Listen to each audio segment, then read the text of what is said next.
Hey everyone, welcome back to Corporate Decoder. Today we're diving into a report from Corteva, a big player in the agriculture business. This report is like a peek behind the curtain, and let me tell you, sometimes what you see isn't exactly what you expect. Are things really growing, or is it just clever accounting? Stick around and we'll find out. If you appreciate us digging into these reports and giving you the straightforward scoop, make sure you're subscribed. Also, don't forget to join our Discord community. The link is in the description below. Corteva just released the results of their annual shareholders meeting, where people got to vote on some important stuff. The main things are who gets to be on the board of directors, how well the company is paying its executives, and who's checking Corteva's financial books to make sure everything's on the up and up. It's like a school election, but with billions of dollars at stake. Let's get right into it. This report covers the annual meeting of stockholders that happened back in April. The first important date is March 5 because that's when they decided who got to vote. It turned out that about 680%, which means people were pretty interested in what was going on. First up, the election of directors. These are the people who steer the ship at Corteva, making big decisions about the company's direction. Stockholders got to vote on 12 nominees and they all got the thumbs up to serve until the next meeting. Basically, shareholders voted the table and some of the votes.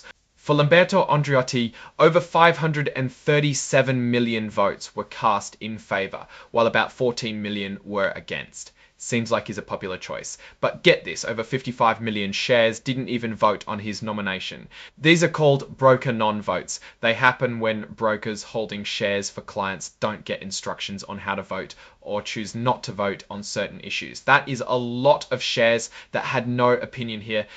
Looking at Janet Gieselman, over 530 million people were for her, while nearly 20 million were against, and again we see that 55 million broken non-votes. It looks like shareholders feel pretty confident about the folks on the board and are happy to re-elect them. Next, there's an advisory vote on executive compensation.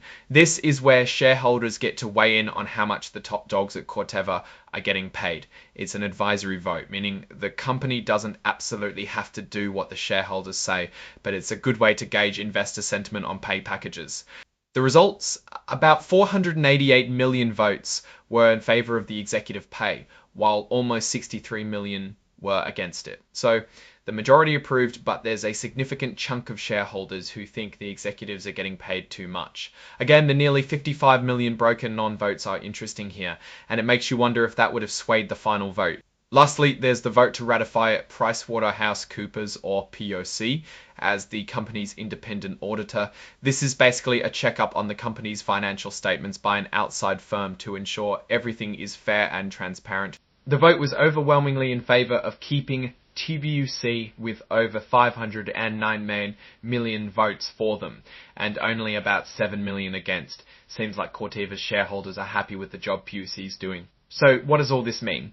Well, on the surface, everything looks pretty smooth. The directors were re-elected, the executive pay got a thumbs up, and the auditors are staying put. But those broken non-votes are a bit of a head-scratcher. Millions of shares didn't participate in some key votes, which could have changed the outcomes. Let's step back and look at Corteva in the bigger picture. They're in the agriculture business, which is facing a lot of challenges right now, like climate change, supply chain problems, and changing consumer preferences. These factors could seriously affect Corteva's performance and the value of its stock. Corteva's strengths, they're a big player in the market with a wide range of products, and they're investing in new technologies. This could help them stay competitive and adapt to the changing world. However, they also face risks such as falling crop prices, tough competition, and the chance that new products don't work out as planned. Overall, Corteva seems to be in a decent spot, but there are a few things to keep an eye on. Those broken non-votes show that a lot of shares aren't really engaged in the company's decisions, and the challenges facing the agriculture industry could make things bumpy in the future.